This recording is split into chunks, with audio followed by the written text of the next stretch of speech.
എല്ലാവർക്കും വിനീത നമസ്കാരം. ശ്രീമദ് ഭാഗവതം ദശമസ്കന്ധ ഉത്തരാർത്ഥം അധ്യായം 64 ശ്ലോകം 36, 37, 38, 39, 40, 41, 42, 43, 44 9 ശ്ലോകങ്ങള് ഇന്ന് നമുക്ക് നോക്കാം. ഈ 9 ശ്ലോകങ്ങളോട് കൂടിയിട്ട് ഈ 64-ാമത്തെ അധ്യായം ഇവിടെ സമാപിക്കുകയാണ്. ബ്രാഹ്മണന്റെ സ്വത്ത് അദ്ദേഹത്തിന്റെ അറിവോടുകൂടിയല്ലാതെ അതെടുത്ത് അനുഭവിക്കുകയാണെങ്കിൽ ആ കുലം തന്നെ നശിക്കുന്നവരുടെ എടുത്ത ആളുടെ ശക്തി ഉപയോഗിച്ച് അപഹരിക്കുകയാണെങ്കിലോ, തട്ടിപ്പറിച്ചെടുക്കുകയാണെങ്കിൽ പിന്നെ പറയും വേണ്ട. 10 തലമുറ മുമ്പും പിമ്പും ഉണ്ടായവരെയും കൂടി അതൊക്കെ ബാധിക്കും. എത്രയോ കാലം നരകത്തിൽ കിടക്കേണ്ടി വരും എന്നൊക്കെ ഇതാ ഭഗവാൻ തന്നെ അങ്ങനെ വിസ്തരിച്ച് പറഞ്ഞു കൊടുക്കുക ആ കുട്ടികൾക്ക്. എല്ലാവരും കേൾക്കുന്നുണ്ട്. ദ്വാരകാവാസികൾ കുറെ പേര് ഇവിടെ നിന്നിട്ട് ഭഗവാൻ ഈ പറയണതൊക്കെ കേൾക്കുന്നുണ്ട്. ഓം നമോ ഭഗവതേ വാസുദേവായ കൃഷ്ണായ വാസുദേവായ ഹരയേ പരമാത്മനെ പ്രണതക്ലേശനാശായ ഗോവിന്ദായ നമോ നമഃ. ഓം നമോ ഭഗവതേ വാസുദേവായ. ഓം നമോ ഭഗവതേ വാസുദേവായ. ഓം നമോ ഭഗവതേ വാസുദേവായ. ശ്ലോകം 36. രാജാനോ രാജലക്ഷ്മ്യാന്ധ നാത്മപാദം വിചക്ഷത്തെ നിരയം യേഭിമന്യന്തെ ബ്രഹ്മസ്വം സാധു ബാലിശാഃ. രാജാധികാരം അങ്ങനെ കിട്ടിയിട്ട് രാജാവിന്റെ ആ സിംഹാസനത്തില് സകല ഐശ്വര്യത്തോടും കൂടി ഇങ്ങനെ ഇരിക്കുമ്പോ വിചാരശക്തി നശിച്ചു പോയ അറിവില്ലാത്ത രാജാക്കന്മാര് ബ്രഹ്മസ്വം അതും കൂടി ഇങ്ങോട്ട് കിട്ടിയാൽ നല്ലതാണ്. ആ ബ്രഹ്മസ്വത്തിന് അത് നല്ലതാണെന്ന് വിചാരിച്ച് അതിനെ ആഗ്രഹിക്കുന്നുണ്ടെങ്കിൽ അവരുടെ അന്ധത നിമിത്തം അവർക്കുണ്ടാകാൻ പോകുന്ന നരകപാതം, അവര് നരകത്തിൽ പതിക്കുന്നത് അവരെ അറിയണില്ല. ബ്രഹ്മസ്വം ആഗ്രഹിക്കുന്നവര് ഫലത്തില് നരകത്തെ ആഗ്രഹിക്കുന്നവരാണ്. ഗൃഹന്തി യാവദപ്പാം സൂൻ ക്രന്ദതാം അശ്രുബിന്ദവ വിപ്രാണാം ഹൃതവൃത്തീനാം വദാന്യാനാം കുടുംബിനാം.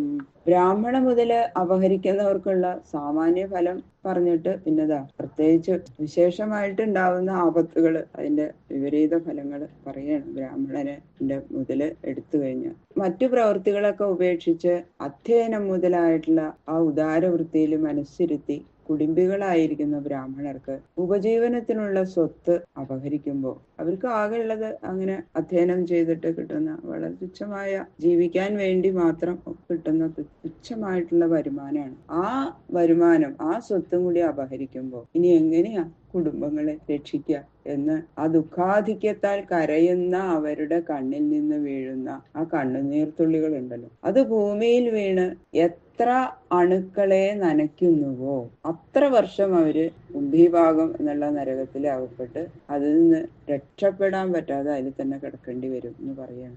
രാജാനോ രാജകുല്യാശ്ച താവതോബ്ദാൻ നിരങ്കുശാഃ കുംഭീഭാഗേഷു പച്യന്തേ ബ്രഹ്മദായാപഹാരിണ. ബ്രഹ്മസ്വം അപഹരിക്കുന്നവര് രാജാക്കന്മാരോ രാജകുലോൽപ്പന്നന്മാരോ ആരായാലും വേണ്ടില്ല, അവരെല്ലാം അത്ര വർഷം കാലം കുംഭീഭാഗം എന്ന നരകത്തിൽ അകപ്പെട്ട് ദഹിക്കുന്നവരായിട്ട് ഭവിക്കും. അവരെ അതിൽ നിന്ന് രക്ഷിക്കാൻ ആർക്കും സാധിക്കില്ല. സ്വദത്താം പരദത്താം വാ ബ്രഹ്മവൃത്തിം ഹരേച്ഛയാം ഷഷ്ടിവർഷ സഹസ്രാണി ദിഷ്ഠായാം ജായതേ കൃമി. താൻ നൽകിയതോ അന്യം നൽകിയതോ ആയ ബ്രാഹ്മണന്റെ ഉപജീവനത്തിനുള്ള മുതല് ഏതൊരുത്തൻ അപഹരിക്കുന്നുവോ അവൻ 60,000 വർഷക്കാലം മലത്തിൽ കൃമിയായിട്ട് ജനിക്കും. നമേ ബ്രഹ്മധനം ഭൂയാൽ യൽ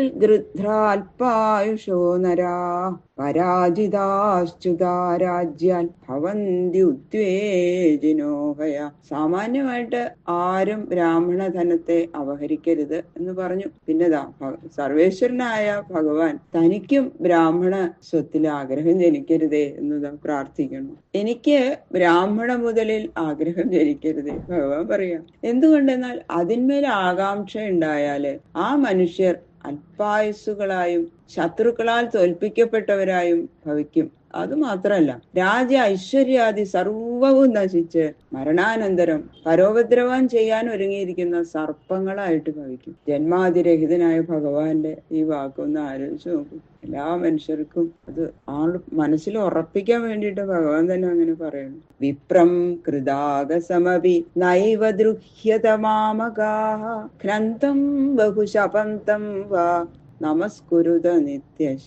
എന്റെ ബന്ധുക്കളായിട്ടുള്ള നിങ്ങള് കുട്ടികളെ ഒരു കാലത്തും ബ്രാഹ്മണരെ ദ്രോഹിക്കരുത് കേട്ടോ. ഭഗവാൻ പറയാം, ബ്രാഹ്മണൻ നിങ്ങളുടെ നേരെ എന്തെങ്കിലും അപരാധം ചെയ്താലും, അവര് വല്ല ഉപദ്രവം ഏൽപ്പിച്ചാലും കൂടി, കണക്കില്ലാതെ ശപിച്ചാലും നിങ്ങള് ആ ബ്രാഹ്മണന്റെ നേർക്ക് പ്രതികാരം ഒന്നും ചെയ്യരുത് കേട്ടോ. എപ്പോഴും അവരെ നമസ്കരിക്കാൻ മാത്രമേ പാടുള്ളൂ. ബ്രാഹ്മണൻ പരോപദ്രവാദി ഹിംസാപ്രവൃത്തികളൊന്നും ചെയ്യില്ല.